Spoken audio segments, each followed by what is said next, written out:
कक्षा शिक्षण की सबसे बड़ी चुनौती है कि किस प्रकार से बच्चों को अलग अलग तरीके के अनुभव देते हुए कक्षा में उनकी भागीदारी को सुनिश्चित किया जा सके। और जब हम गणित की कक्षाओं की बात करते हैं तो ये चुनौती अधिक महत्वपूर्ण और कठिन हो जाती है, क्योंकि सामान्यतः हमारी कक्षाओं में गणित शिक्षण अमूर्त संकेतों के माध्यम से किए जाने पर बच्चों के लिए अरुचिकर अर्थात नीरस लगने लगता है। जबकि देखा जाए तो गणित हमारे चारों तरफ मौजूद है। आवश्यकता है तो बस एक ऐसा वातावरण और व्यवस्थाओं का सृजन करने की जिसमें बच्चे गणितीय संक्रियाओं और संप्रत्ययों का बेहतर ढंग से अभ्यास कर उसे अनुप्रयोग की स्थिति में भी ला पाने में समर्थ हो सके। गणित की कक्षाएं कुछ ऐसी होनी चाहिए जिससे बच्चे तर्क करके स्वयं ज्ञान का सृजन कर सकें। गणित शिक्षण करते समय बच्चों को विभिन्न समस्याएं देकर उनसे जूझने का मौका देना चाहिए। इस क्रम में हमें उनसे शीघ्र उत्तर प्राप्त करने की हड़बड़ाहट नहीं होनी चाहिए। हमें बच्चों को प्रोत्साहित करना चाहिए कि वे गणित की अवधारणाओं को अपने परिवेश में खोजें और ज्यादा व्यापकता से उसे समझें। आइए समझते हैं कैसी हों हमारी गणित की कक्षाएं। इसका पहला और सबसे महत्वपूर्ण बिंदु है कि कक्षा में गणित सीखने सिखाने के क्रम ELPS का प्रयोग हो रहा हो। E एक्सपीरियंस अर्थात अनुभव, जो कि ठोस वस्तुओं के साथ किया जाता है। L लैंग्वेज अर्थात भाषा, अर्थात बच्चे बातचीत के माध्यम से गणितीय अवधारणाओं की समझ विकसित करते हैं। P पिक्चर अर्थात चित्रों के प्रदर्शन द्वारा बच्चों की समझ स्पष्ट होती है।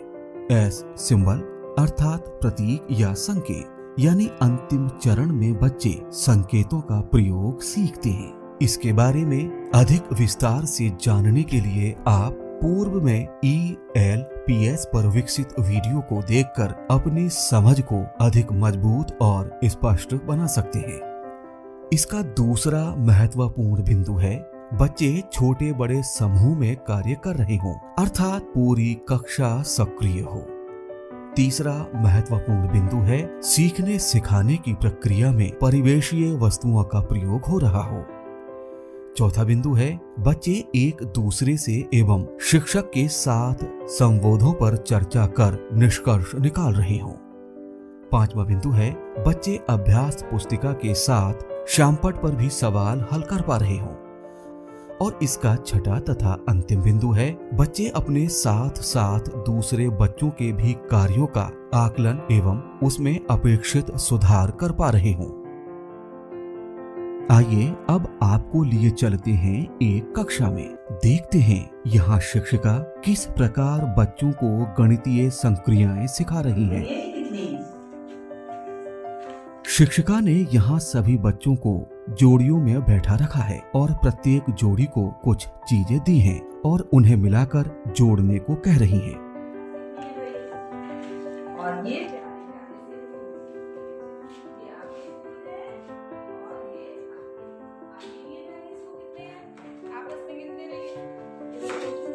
और ये है हमारे देश का झंडा।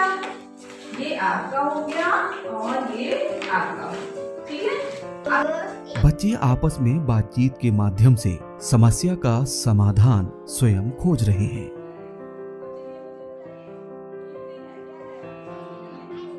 फ्लैश कार्ड है, उसमें कुछ चित्र बने हैं ना।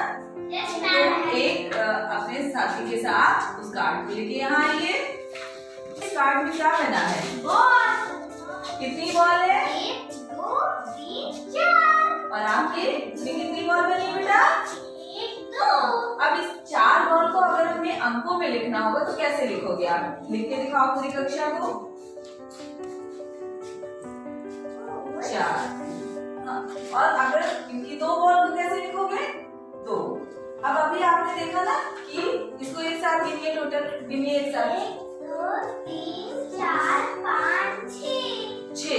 तो 4 और 2 मिलकर के क्या बन गए? 6। इसको क्या कहते हैं आपको पता है? जोड़ना। क्या कहते हैं? जोड़ना। और जोड़ने के लिए हम लोग एक प्रतीक चिन्ह का प्रयोग करते हैं। तो देखा आपने, इस छोटी सी गतिविधि से शिक्षिका ने पूरी कक्षा को सक्रिय रखते हुए बच्चों को आपस में चर्चा परिचर्चा करने का भी अवसर दिया और जोड़ी में कार्य करते हुए बच्चों ने अत्यंत उत्साह पूर्वक श्यामपट्ट पर आकर स्वयं प्रश्न बनाए और उन्हें हल किया। यहाँ शिक्षिका ने गणित सीखने सिखाने के क्रम ELPS का भी पूरा ध्यान रखा। आइए अब एक अन्य कक्षा में चलते हैं और देखते हैं कि यहाँ क्या हो रहा है। और आप टीम B हो। आप लोगों को ज्यामिति से संबंधित प्रश्न अपनी अपनी कॉपियों में लिखने हैं। सभी टीम के सभी बच्चे अपनी अपनी कॉपी में 4-4 प्रश्न लिखेंगे। फिर टीम A की कॉपी टीम B को दी जाएगी और टीम B की कॉपी टीम A को दी जाएगी। फिर आपने जो प्रश्न लिखे हैं उनके ये लोग उत्तर देंगे और आपने जो प्रश्न लिखे हैं उनके उत्तर टीम A देगी। इसके बाद जब सब लोग उत्तर लिख लेंगे तो आपने जो प्रश्न इनको दिए थे उनके उत्तर आप चेक करोगे और आपने जो प्रश्न दिए थे उनके उत्तर आप ही चेक करोगे। तो जो भी टीम सबसे ज्यादा उत्तर सही देगी वो आज की विजेता टीम होगी। तो आप लोग तैयार हो? तो चलिए शुरू करते हैं, स्टार्ट। उत्तर लिख लिए हमने अपने? तो मैं सबकी कॉपियाँ वापस करती हूँ, आप लोग उत्तर चेक करेंगे। अब उन्होंने चेक कर लिए ना? तो इस टीम ने जो प्रश्न दिए थे तो उसके इन्होंने 15 प्रश्नों के आंसर सही दिए हैं और इस टीम ने जो प्रश्न दिए थे उसके इन्होंने 10 प्रश्नों के आंसर सही किए। आज कुछ बच्चों ने क्या प्रश्न दिए थे और उसके आंसर क्या दिए हैं, आप खड़े हो जाइए, बताइए। रोटी का आकार कैसा होता है? गोल होता है। कैरम का आकार कैसा है? चौकोर होता है। बॉल का आकार कैसा होता है? गोल होता है। Very good. तो ये 3 प्रश्न आपके इन्होंने सही लिखे हैं। अब आप बताइए। ब्लैक बोर्ड का आकार कैसा होता है? ब्लैक बोर्ड का आकार लंबा होता है। 2 गोलाकार वाली चीजों के नाम। यहाँ शिक्षिका ने कितनी आसानी से जानकारी और संचार के एक तरफा प्रवाह को खत्म करके विचारों के आदान प्रदान में बदल दिया है, वो भी खेल के माध्यम से।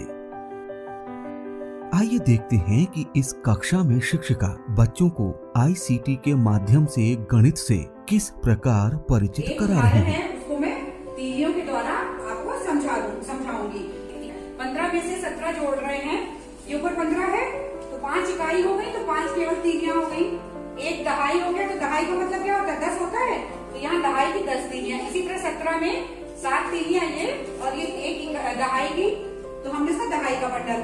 अब हम इकाई की संख्या को पहले जोड़ेंगे। ये देखिए 7 और 5 जोड़ा तो हमारा। विद्यालय में प्रार्थना की कतार में लगे बच्चों को गिनना हो या कक्ष में लगे खिड़की दरवाजों को स्केल से नापने का काम हो, इस तरह के न जाने कितने रोचक तरीके हैं जिनके प्रयोग से हम गणित शिक्षण को बच्चों के लिए खेल बना सकते हैं। साथ ही गणित कक्षा में नीरसता को कम करने के लिए गणित से संबंधित खेल सामग्रियां, सहायक पुस्तकें, पहेलियां आदि का भी प्रयोग में लाना प्रभावी रहेगा। ये तो सीखने सिखाने की परिस्थितियों और प्रक्रिया पर निर्भर करता है कि बच्चा गणित विषय में रुचि लेता है या डरने लगता है। तो क्यों ना हम बच्चों के लिए गणित सीखना एक सुखद अनुभव बना दें।